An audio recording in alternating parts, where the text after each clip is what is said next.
on Amazon Aurora performance tuning. I'm a principal engineer in the Aurora PostgreSQL team. And my goal here is to actually, I will cover a whole lot of information. I have to go pretty quickly. And the slide wants to go before I do, but okay. So my goal here is that you're going to actually learn something out of this. I'm going to cover some familiar things that you've seen before that should be comfortable for you, some brand new things that you've probably never seen before. And I want to cover a top to bottom view, a true deep dive from, at the top level, a single pane of glass where you can take a look to see what's going on with all of your databases at once, to see where hotspots might be, and then to be able to drill down through different levels to try to do something about it. So the agenda is I'm going to go through fundamentals of PostgreSQL performance tuning, basically to set the stage for doing performance tuning to make sure that certain things are taken care of ahead of time that are sort of fundamentals of tuning. And then I'm going to go through query plan management, and that's probably new to a lot of you. Those of you who have experience with Oracle or SQL Server, probably this will look familiar to you at some level. And then I'm going to go through a review or exploration of performance insights so you can better understand the views that you've probably seen. And I think you may find that interesting. And then we'll do a Q&A at the end if there's time. So Postgres, fundamentals of Postgres. So this should be a familiar looking chart for many of you, right? So starting from the lower left-hand corner, you have a database client. It submits some request. In this case, it's the example that I'm going to use in several places in the presentation. Select count star from T, where some column ID is less than 100. That gets sent to the server. The server has to parse that. It runs through its rewriter stage. It runs through the planner, which I'll talk a lot more about. And then it goes to the executor, and it goes out to the table and index data, fetches whatever it needs to fetch, and it sends the response back to the DB client. And when it sends the response back to the DB client, there's a protocol for that, and it says, okay, this thing has this many columns, and the data types are this. And so this has to happen every time you go back and forth. The client has to parse that information, it has to then extract the data, and then it can display it to you in some pretty way. So that's the basic thing. Now, but take a look on the right-hand side, and you'll see that the inputs to this process are primarily going to be the schema, the DDL that you created that defines the tables and the indexes and so on, columns. Some table statistics, some column statistics, and these are the primary things that the planner is going to use, the schema and the statistics. And GUC settings, which in Postgres are things that control, parameterize the different parts of the product, but principally the planner is what I'm going to be talking about today. So if we're going to talk about query tuning, the query tuning cycle maybe intuitively is this, but just to explode it out in a little bit more detail, first you identify a slow query. So how do you do that? Well, probably somebody walked into your office and said, I've got a slow query. This thing is running not well here. Can you help me with this? Or maybe you took a look at pgstat statements and took a look at the top 10 by total time. Or maybe auto-explain. Or maybe this other thing I'll talk about, query plan management. Or maybe performance insights. There's lots of different ways to identify it. But what do you do? If you're going to get this thing and it's slow, first thing you're going to do in Postgres is to run explain or explain analyze. The difference between explain and explain analyze, for those who don't know, is explain analyze will give you the actual timings at each node. How many rows actually came back? How much time did it actually take to run this part of the plan? So you explain analyze it. Then you have to interpret and diagnose the problem, and there's some skill involved in doing that, as we'll see. And then you have to figure out something to do about it. So, okay, you have to devise some possible improvement, which may or may not work, and then you measure the effect. Maybe it didn't work, so you go back and you reinterpret, re-diagnose, come up with a different solution, try another thing, keep doing this, and hopefully eventually you find something that makes it better. Oops. And then you have to figure out some way to deploy the improvement to production. And that's something that's not talked about as much. That's very important, right? So once you found this fix and once you've done it, how do you implement this fix in a way that you can distribute to your running application in an efficient way and deploy it everywhere? So explain analyze. So here's explain analyze in a font that's too small for most of you to read, but I hope you can actually read it because I'm going to ask you a question. We're going to do some audience participation on this. in a second. But you look at this, and I don't know about you, but the first thing I see is, wow, lots of letters, right? Lots of, okay, your eyes kind of glaze over at first, and this guy just walked into your office and said this thing is slow. What do I do? And so you kind of have to focus. Okay, so what I see when I look at this is the things that jump out at me are, in this explain analyze, the rows that were expected on the left by the planner was 107,842. The actual number of rows that came out was 521. That's a big difference. So, by the way, I ripped this thing off the web. I don't even know what the query is behind this, but this is a plan that somebody actually thought was slow. So here we are all looking at this as if it came into our office here, right? And then the next thing I would notice is, okay, that sort node, first of all, it's a sort node. Sort nodes are often slow, common source problems. Okay, we're doing a sort. The actual time is 861 milliseconds. Down in the lower left, the total execution time is 891. Most of the time is in that sort. So there you go. I'm looking at this and I'm thinking, you got a slow sort, that's why it's slow. So what do you do about this, right? So now you have to devise the possible solutions. So at this point, I'm going to pause this. Although it's a long presentation, I'm going to do a little audience participation here. Just came into your office, you just saw this. What do you tell them? Any ideas? You got a slow sort, what do you do? I couldn't hear. Yeah, it doesn't matter. Oh, I was thinking about statistics being out of sync, so possibly index or... Possibly an index, that it could get better statistics from an index. Maybe you could create, if you look closely at this, since I've had time to look and you haven't, I'll tell you, like, okay, it's going to group on this stgeohash of geometry, comma 2. Huh, okay, so this is a PostGIS query. Interesting enough. Come on, don't do that to me. Go back. So there's a bunch of things you can do.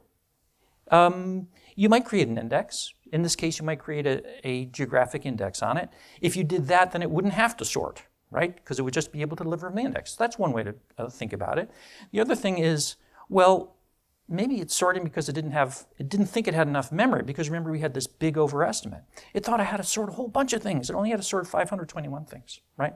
So that is to say, there's only 521 distinct values. It still had to sort them all if it's going to use a sort-based algorithm. It could have used a hash-based algorithm, right? It didn't have to sort that many. It had plenty of room for the 521 rows if it built a hash table, but it didn't build a hash table. It did the aggregation because it's doing this group aggregate at the top. So maybe the problem is that it shouldn't have been sorting in the first place, right? So one solution that you might say is, well, you could try turn enable underscore sort equals false, plan it again, see if it uses a hat. Or you could say the statistics are wrong, and in this case, a geohash of thing comma 2 can only possibly return 1024 values. So the planner's there's a bug there too. Like, that should have been able to do a better job of estimating that, because it's only possible to come up with 1024 values. It's not smart enough to know that. Here it says it's doing an external merge sort. So if you increase work mem, give it a little bit more memory. So now it's maybe going to do a grouped aggregation instead. Or maybe instead of doing, you see it says external merge. Well, that's really slow. That's Postgres' slowest way to do sorts. If you give it enough memory to do the sort in memory, then it would go a lot faster too. So there's basically, I have like 6, 7 ways to make this thing faster, right?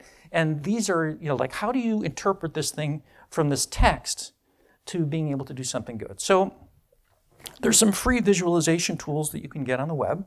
This is a good one, I think, called DEPES.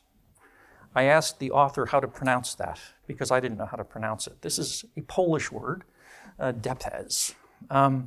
And what DEPES does is you post, as long as you don't mind posting this and making it visible to others. There's others that are more private than that, but you upload it, and the important things jump right out at you, right? It says the rows of this operator were overestimated by a factor of 207 times. That's pretty bad. And it highlights immediately that the problem is in the sort node. So it focuses your attention from the immediate blur of all that text to, okay, we have an overestimation problem, we have a slow node, almost all the time is happening in this one node. So it makes it a lot clearer what you're supposed to do about it. So DEPES is cool. So what are some of the problems that you should look for in an explain analyze output? And this is not a complete list, of course, but these are sort of the very common things to look for.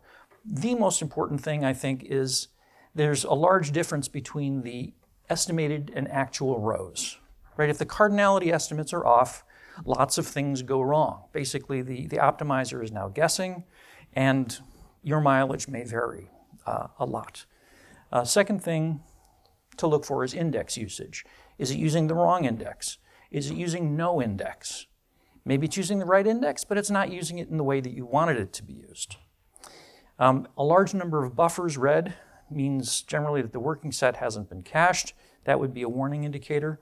Large number of rows filtered by a post-join predicate, reading more data than necessary, which might be partition pruning not happening, or clustering it should have been done, index-only access not being used. Various slow nodes, sort, aggregation, not in is a sore spot that we're fixing, or large sequential scans, CTEs are currently a partitioning, a optimization boundary, and count is slow. Also, if you see lossy being reported, I gotta slow down here, rats. Okay. If you see it being reported as, oh, that's not a good thing. If it gets reported as lossy, a bitmap scan, that means it's actually run out of memory. The interpretation of that, when you see that in explain output, is you need to increase your work mem.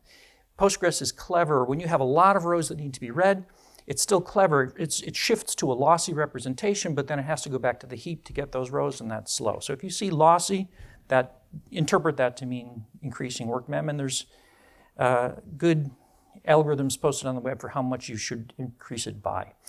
Also, functions are by default volatile, which turns off certain query optimizations. If in fact the function was immutable, you should make sure to declare it as immutable. Then you'll get the full set of optimizations that are available by the optimizer. So these are the common things, and that was really fast, right? We could have gone, I actually deleted a bunch of slides in this area. We could do a whole workshop just on this, right? But these are like the heavy hitters kind of a thing. Second thing is optimizer parameters. So GUCs are more than just optimizer parameters, but I'm going to focus on those parameters that affect the optimizer. First point is that GUCs can be set at different levels. You can set it at the session level. If you're connected and, let's say, talking to PSQL, you can set things, and that would be at the session level. You can also set it at the role level, database level, system level, or you can set it on an individual function. So there's lots of different levels, and they override each other, and so that's kind of good. So I have included, I'm not going to go through each of these, of course, but in two general categories, Postgres has very crude controls over planning. The first is the enable flags. And say, just pick one like enable hash join. You can set enable hash join equals false if you have some node in your statement that's using a hash join you don't think it should, but you don't have control over an individual node. You have to turn off the entire statement. That's really very coarse level control, but that's what they offer. So there's lots of things for enabling and disabling individual features, but it applies to the entire statement, not to an individual node. And in the second section, there's one of the really cool, unique characteristics of Postgres is that you can actually control the cost model. You can really twiddle it and do really cool things. This is very powerful, but they're there. But again, how to do this so that it applies only when you want it to apply can become problematic. And I'll tell you how you can deal with that. The ones I've color-coded in green are kind of the high leverage ones that you will find are going to be the most useful to fix plans. By default, that'll segue to my next slide, I think. So recommended settings for Postgres, for Aurora PostgreSQL. First thing is, I recommend you set the random page cost to 1. Some people recommend as high as 1.5. The default from the community is 4, and that would be appropriate maybe for rotating media. But for SSDs, and all of our stuff is backed by SSDs, you have no rotational latency. There's a second factor that random page cost models, which is the effect of buffering, like of asynchronous prefetch.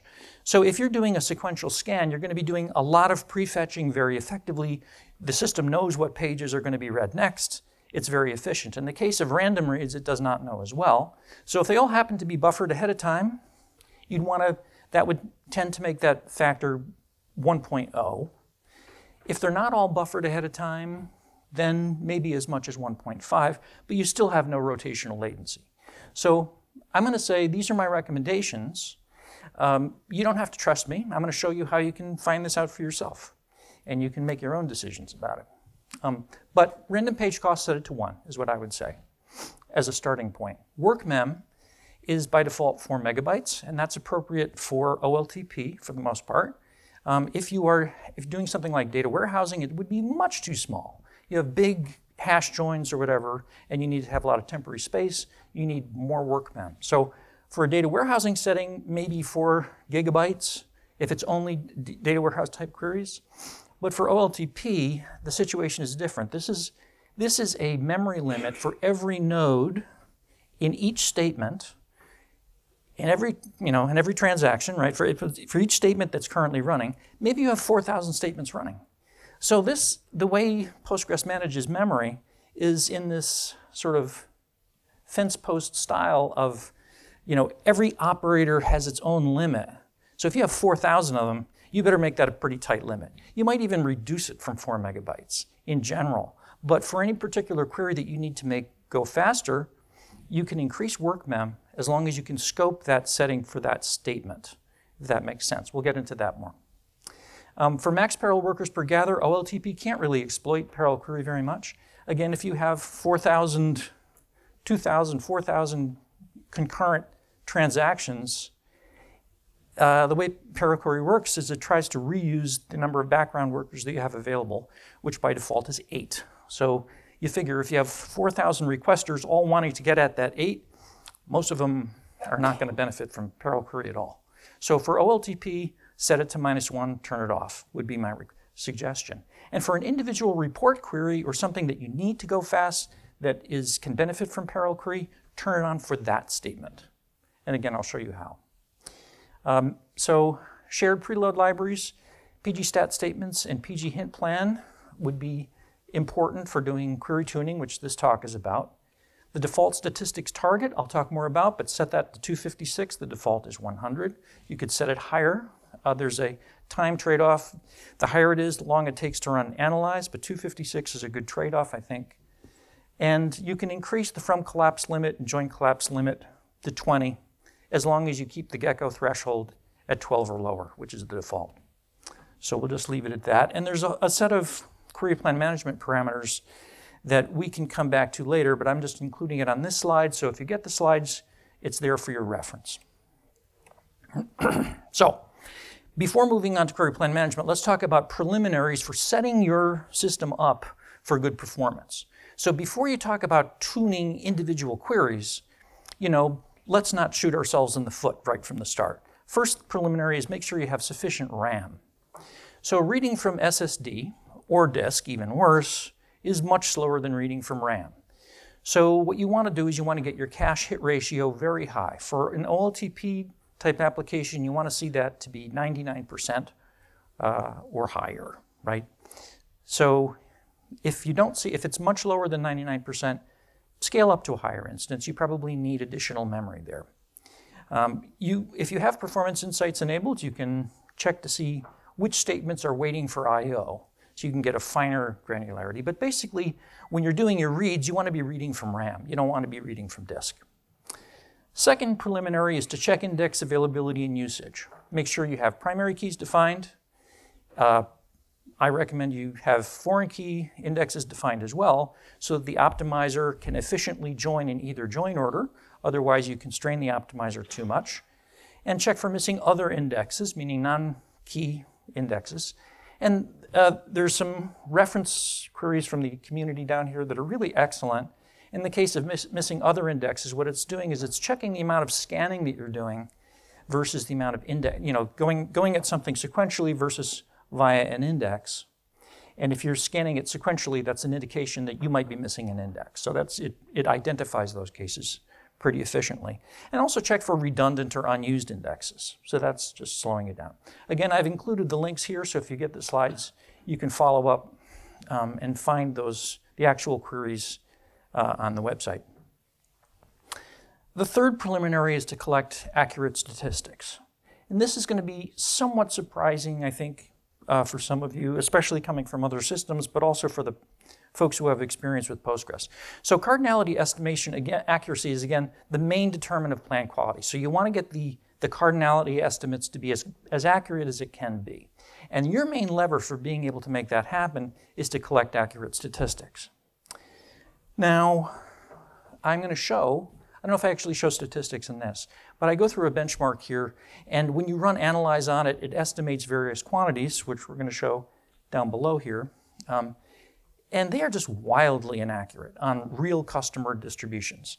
Great if data is uniformly distributed, it does a nice job, you know, everything's the same frequency.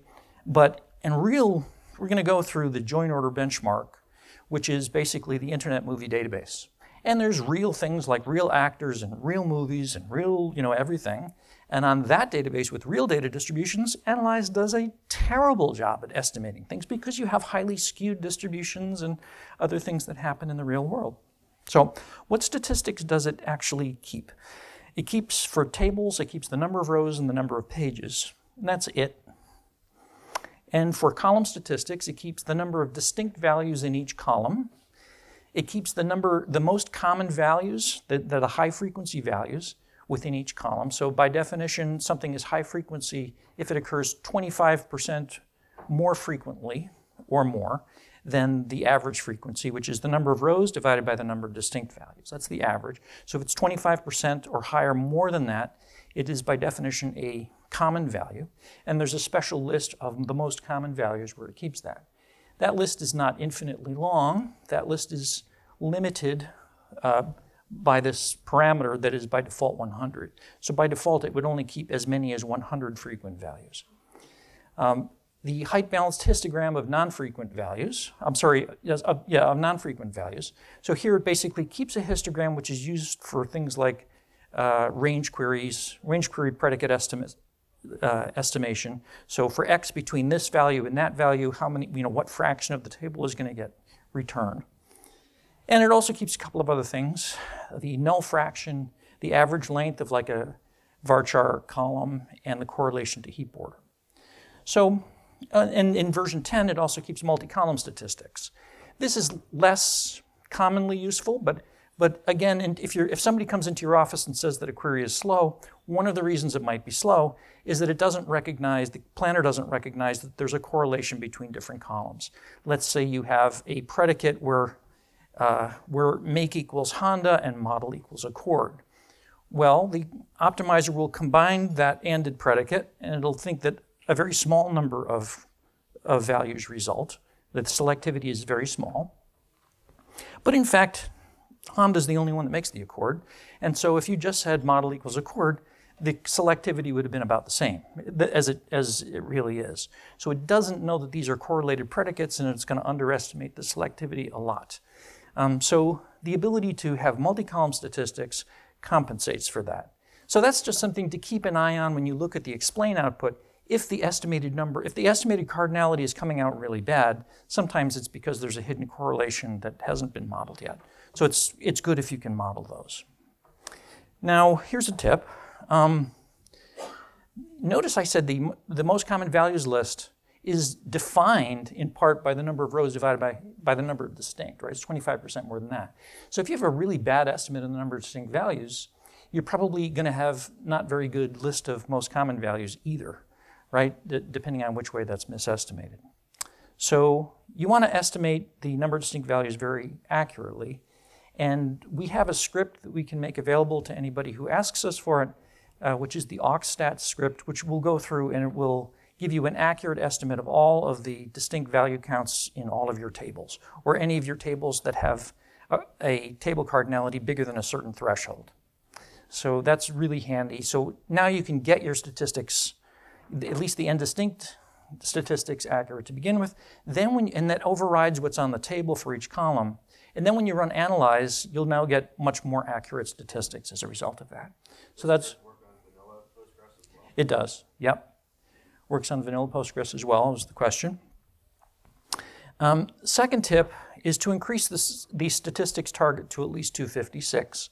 so that now your histograms are going to be more accurate, your MCV lists are going to be more accurate. So if you have good and distinct, and you have a higher statistics target, now you have a much better chance of getting good cardinality estimates and good plans. So that is the preliminaries part of the talk. So now let's talk about query plan management, which some people over here I know have definitely heard of it or using it. Over here, just kind of a show of hands, how many of you have ever heard of query plan management for Aurora? A few. We need to do a better job of getting the message out there. So customers wanted enterprise-level optimizer features for Postgres. Things I heard. Please give us a way to control the optimizer. It doesn't even have hints built into the core product. And preferably, give us a way to control the optimizer that doesn't require us to stick hints into our application code. A little bit of a digression on hints.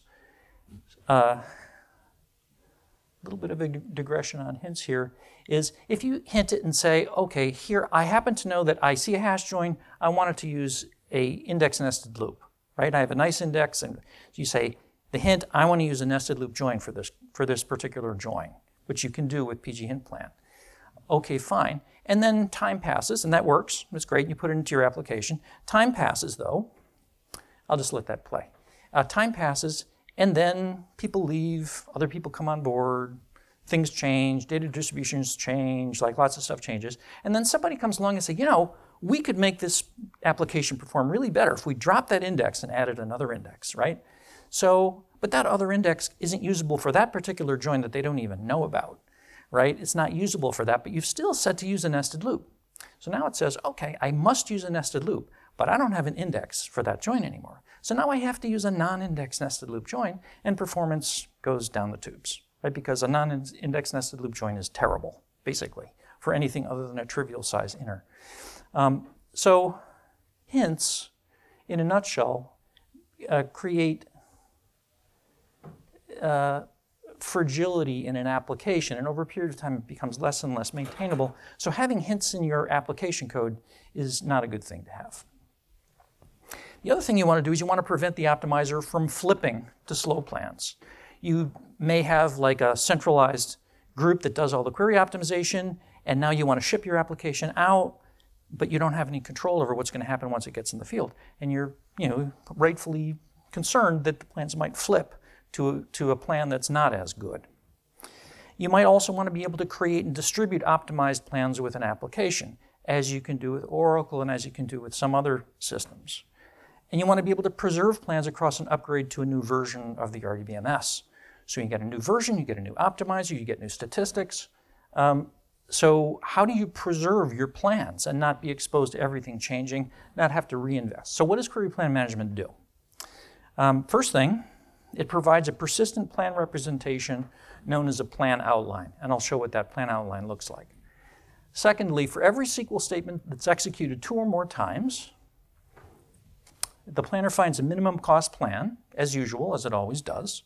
It always does this. And then if this is the first plan found, that's executed twice or more, then save it as an approved plan.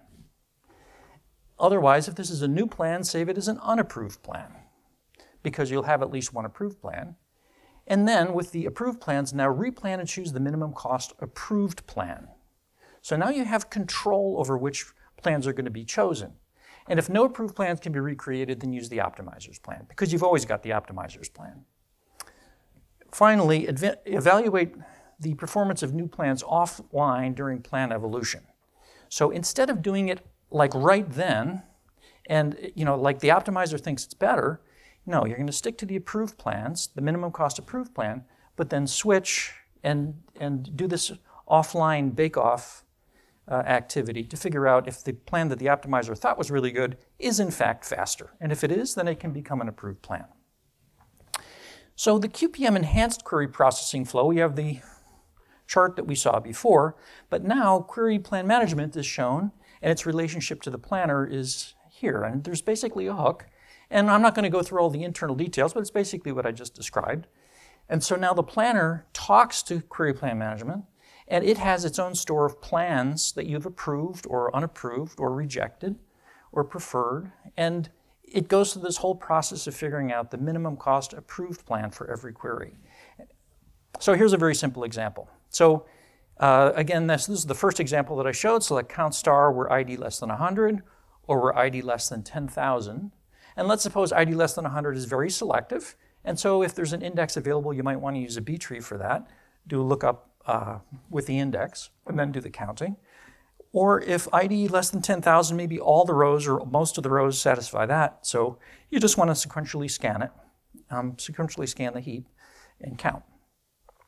So QPM treats this as one statement with two different literals. And this is what the plan outline would look like.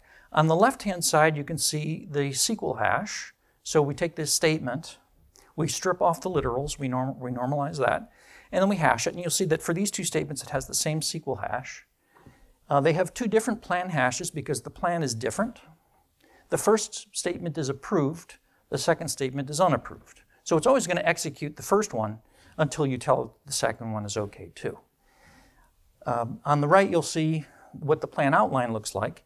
And that looks maybe a little unfamiliar to you at the moment, but your eyes get used to it and it reads just like an explain plan. Here it says do an aggregation at the top, an index-only scan on the top one I'm referring to, of the index named T_ID, which is defined on table T. And the one on the bottom says do a sequential scan of table T. So those are the two plans we were talking about, and that's what it would look like in a plan outline. So what QPM is going to do is it's going to take that plan outline and it's going to recreate the original plan. So that's not a plan as such. It's a JSON representation of the plan. It's going to read this and it's going to be able to apply that at query planning time. So what do we save? We save a lot of statistics about each plan. At planning time, we save the estimated total cost, the last used date, which means this is the last time that the planner decided that this was an optimal plan.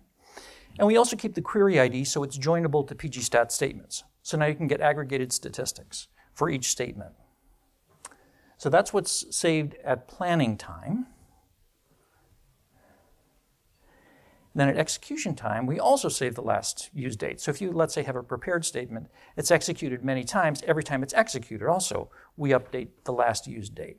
So the last used date is whether the optimizer thought it was the optimal plan or you executed it. That's an interesting point in time.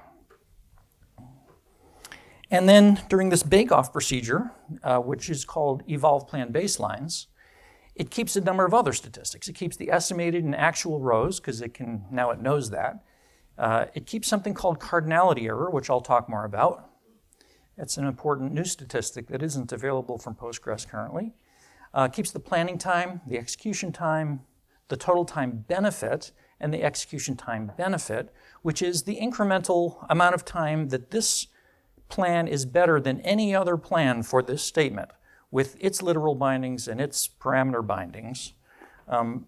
And finally, there's a last validated and last verified. So validated means this is the last time we validated that this was the fastest possible plan for this statement and these bindings.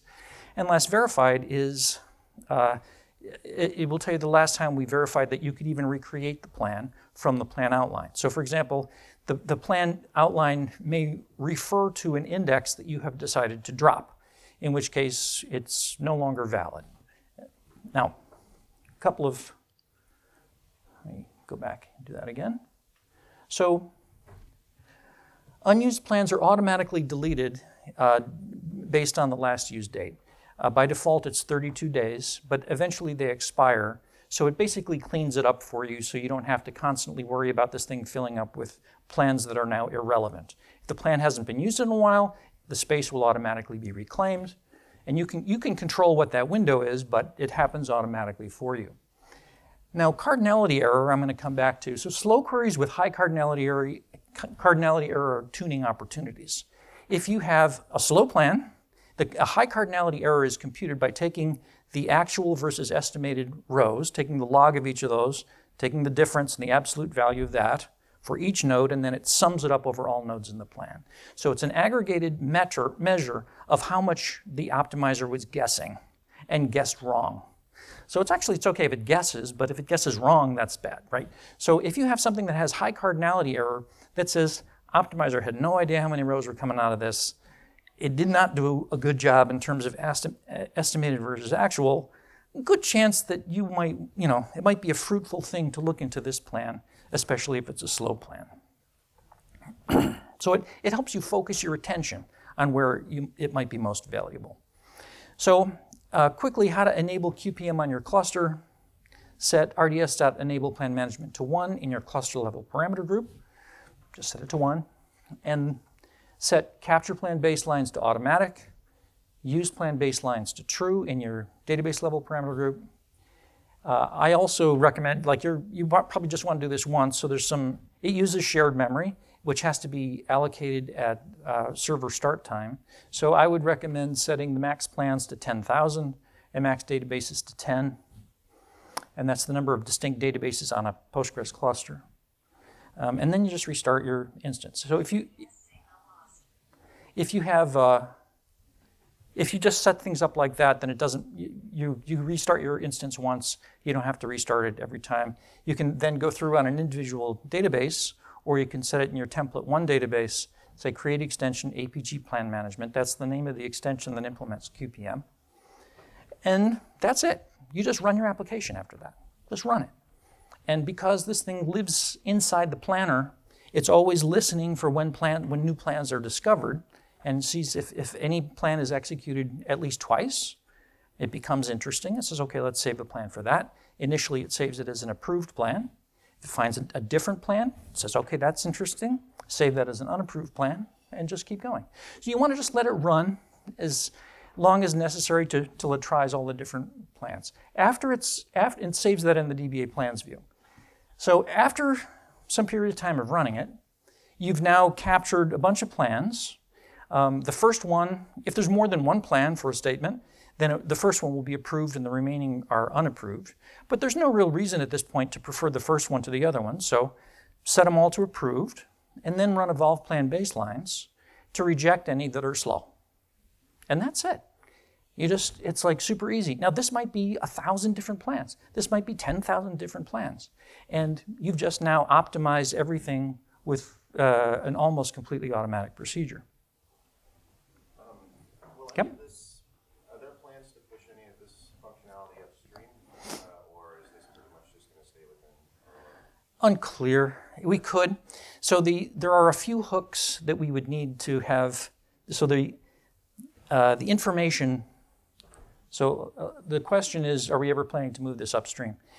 So the problem is that we want to be able to use this, let's say, with PG hint plan. This is actually an important point to understand too. So what this enables you to do is you can modify the plan with PG hint plan and then save it with query plan management and then get rid of the hint. So you don't need to keep the hint in your application code anymore. But to make that work in the planner info structure for each query block, we have to maintain information so that whatever the plan that came, so the PG hint plan and everybody else that creates a plan, any other extension that's not yet invented, right, can save this information so that we can create a query plan outline for it, right? And so that bit has to be actually in the core. That has to be core. That part would need to be there before we could just make this an extension that's available anywhere. It's not a lot of stuff that's in core, but there's a little bit. Anyway, little diversion for that. So I'm not going to go through this in detail, but more for reference, the API that you interact with, evolve plan baselines I already showed, that's the thing that does the performance bake-off. And you can say, I want to, if it satisfies some speed-up factor, let's say 10% faster, 10% slower, I want to take some action which can be approve, reject, or don't do anything, just show me. Just show me what the different times are. Validate plans quickly goes through and replans all of the statements that you select and decides if the plan can be recreated. If you've changed, and I'll show you, if you've changed GUCs, then it will find new plans, perhaps, and save them as unapproved plans. So you can use validate plans for that purpose as well. Get explain statement. It gives you something you can't do today. So auto explain, you have to configure ahead of time. And you can say, I want to do an explain analyze for everything. And then your system grinds to a halt because it's really a lot of overhead. You don't want to do that.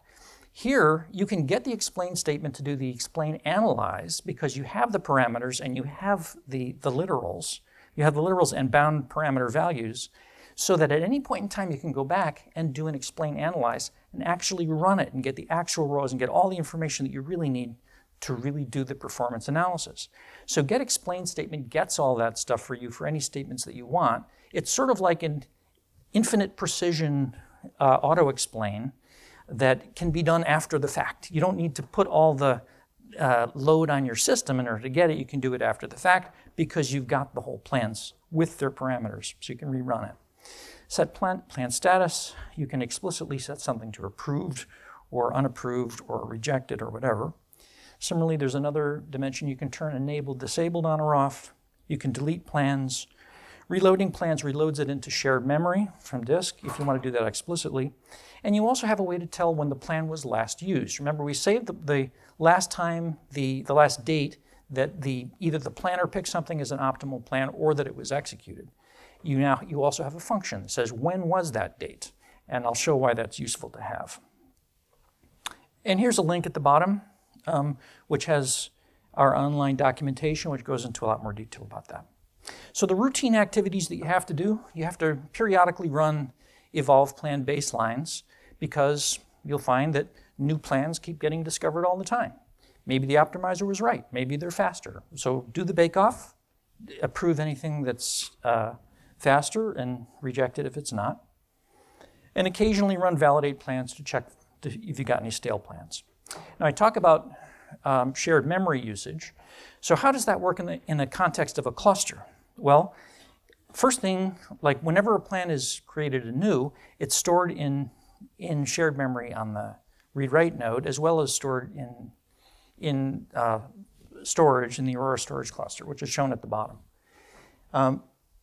But we keep the last used dates updated in shared memory. And we want to do that with ultra-low overhead, so we don't write that to disk at that point. Periodically, we have a little daemon that runs and picks that stuff up from shared memory and writes it out to storage. That runs by default once an hour and just pushes things out. Similarly, on the read-only nodes, that also has the same daemon that runs, and it's now going to pick it up from persistent storage and load it into shared memory on the read-only nodes. So this way, plans get propagated around the cluster automatically, and you don't have to worry about that.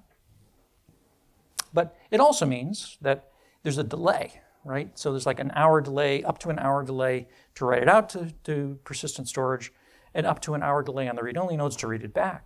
So you could be lagged by 2 hours. So if you want it immediately, if you're on a read-only node and you want to use it immediately, then you can use the reload function to just reload it immediately, and it'll get you whatever's on storage. And similarly, there's another function that pushes it out immediately if you want to do that.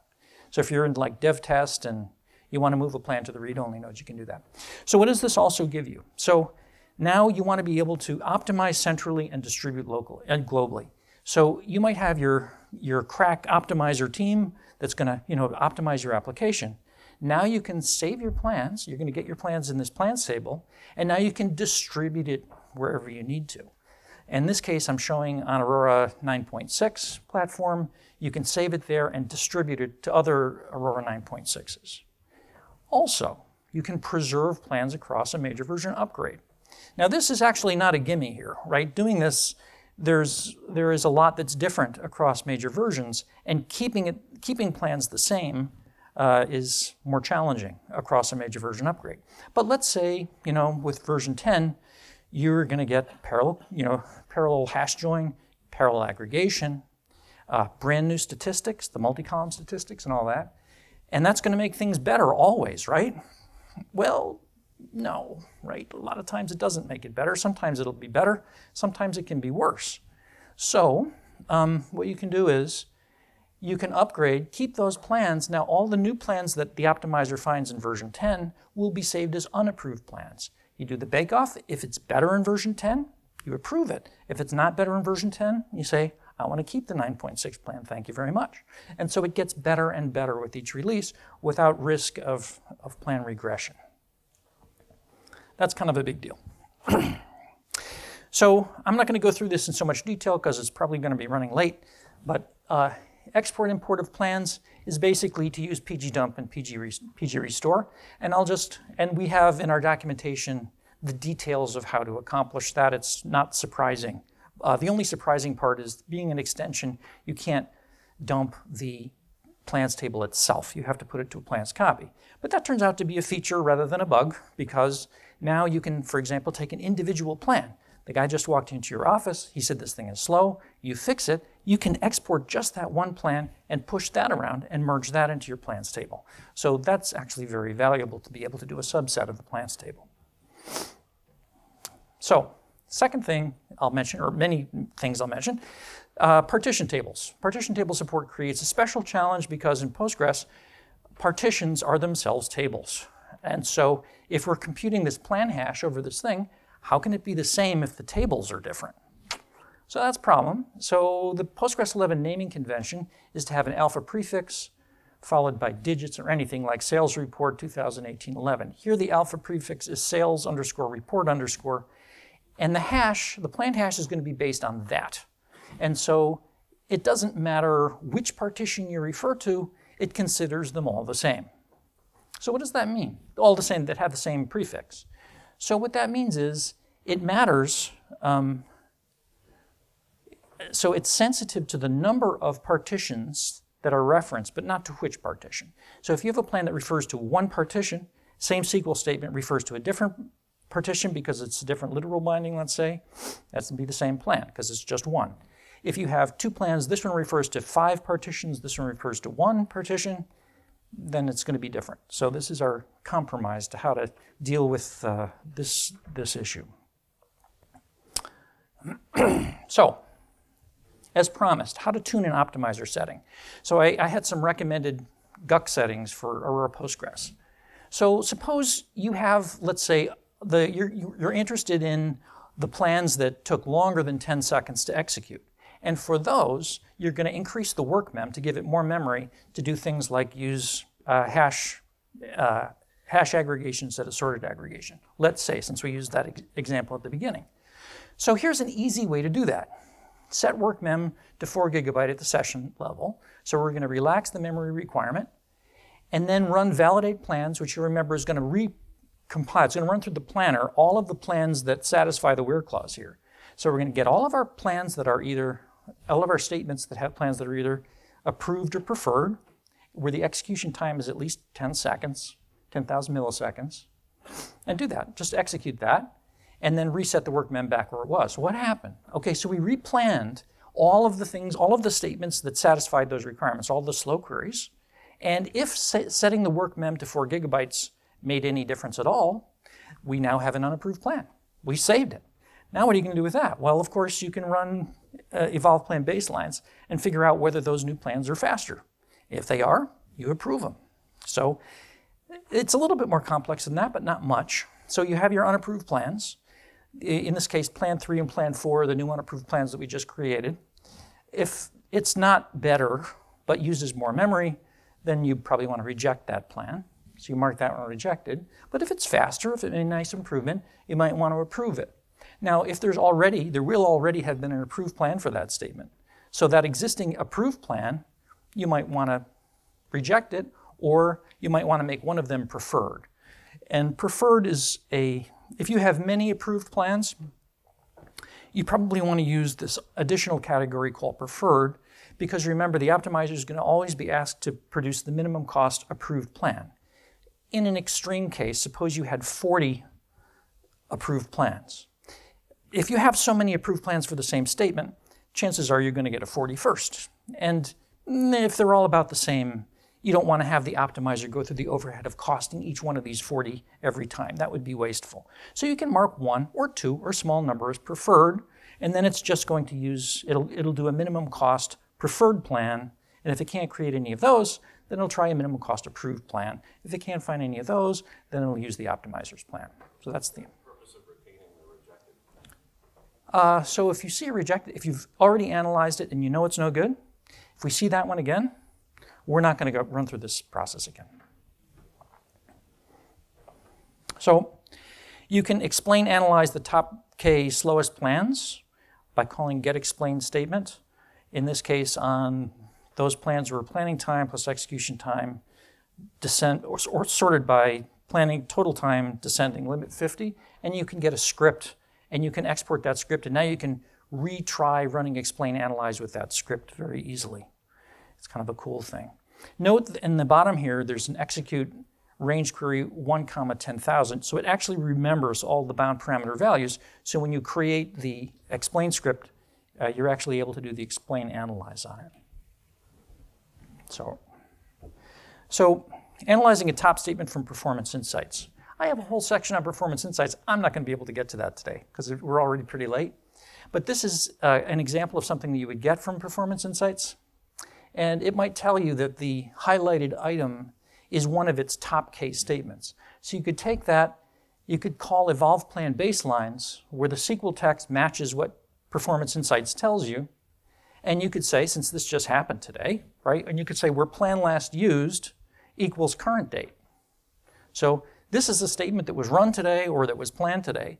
And there may be other plans for that same statement that were run or planned today, but this is I want to take this and I want to compare it. If it's a brand new statement that's slow, then I want to understand maybe the optimizer has already found a better plan for this thing, and I just want to approve it.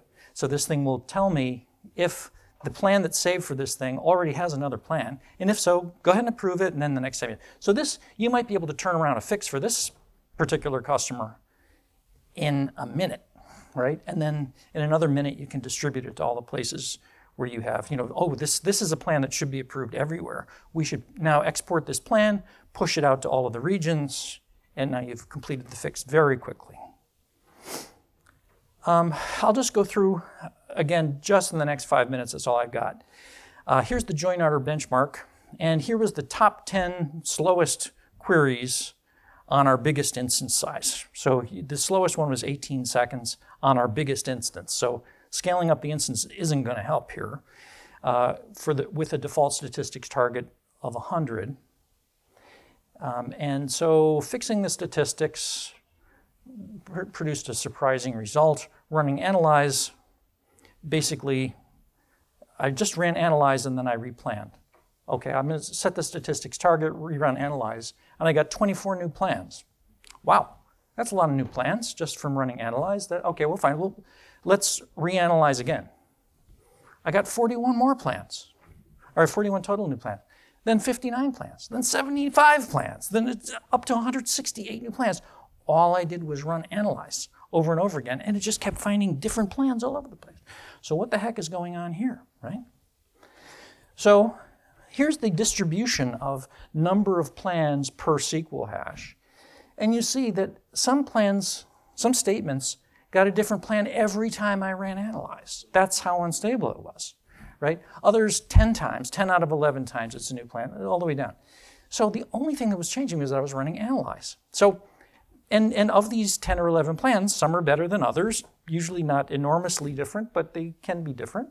So what's happening is that Analyse, first of all, has some stochastic random elements to it, and also above, this is a complex query benchmark, and so up above 12, above 11, 12 and above number of join items, you're using Gecko. And Gecko randomly tries changing the plan based on symmetric, and then it stops. And wherever it stops is what you get. And so for the ones that have, so anyway, that's why. So optimize the slowest plans with a high cardinality error. You'll see the cardinality error is now shown here on the right. These are extremely high values in this log metric. This uses another visualizer called Tatiance. It showed that the cardinality was misestimated by, in this case, 1231 times to 18,500 times. So really, really bad cardinality estimates. So what I did first, I ran this extension called AQO, which is not available in general release yet. I'm playing with it internally. But AQO actually uses a machine learning algorithm to fix the cardinality misestimates. And so by running that, basically ran twice as fast. And then I optimized parameters, including using parallel queries selectively, because now I can change parameters on an individual statement, and remember that, and that got me up to 3 times faster than the default. And I haven't looked at any individual queries yet. All I've done is just do generic things. So I was able to make this benchmark 3x faster, not by changing the instance size or anything else, without looking at any individual queries. Now, of course, then you can look at individual queries. You check, look at an individual query. In this case, it looked like maybe a hash join was being used instead of a nested loop join, might have been better. But you find the slowest node in the plan, look for the biggest cardinality mismatches, misestimates, find the slowest node in the plan, and then consider adding indexes and hints and index columns and materialized views and change all the things, right? So these are the usual suspects, right? You go through the usual suspects and you figure out, how to make this thing faster, and then you deploy your fix. So I've run out of time. We will have another session where we go through all the things you can do to make a slow statement faster. And, this is, again, a not exhaustive list, but there's plenty of things that you can do beyond this. So we got to 3x without even trying hard, basically, right? So now there's all the things that you can do on an individual query to make it go fast. And I'll just mention, that's for a complex query. If you take a look for OLTP, you'll notice, even for this complex query benchmark, there are about 1/3 of the statements had a planning time that was over 50% of the total time.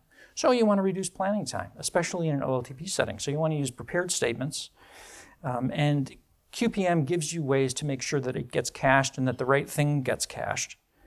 And so there's a different focus of attention for OLTP. And I'll just say, going back to this diagram, you can start to look at different techniques for different delays in the execution. So rejected plans, obviously, you're not going to execute your slow plans anymore. Preferred plans you can use to keep QPM's overhead down.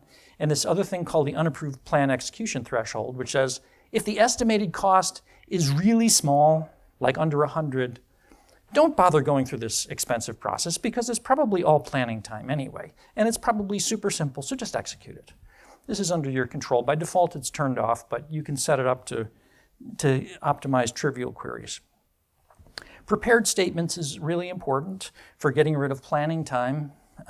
There's limitations in the way it's implemented in Postgres, but that's a very important optimization. Client-side caching, I mentioned early on that all the metadata comes back to the client and tells you about number of columns and data types and all that. Well, if you have client-side caching enabled, it can reuse that information so you can eliminate that overhead. Similarly, on the send side, it can just be sending the statement name instead of all the parameters. You can use binary transfer to go back and forth, so client-side caching is used for that.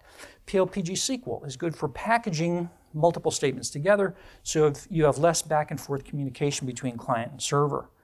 And performance insights can give you insight about wait states.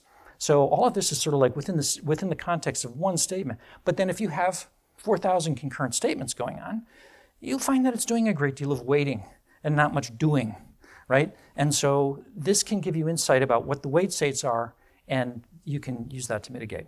But I have run out of time. So thank you very much. I hope this has been educational for doing the deep dive on performance. And thank you very much for listening.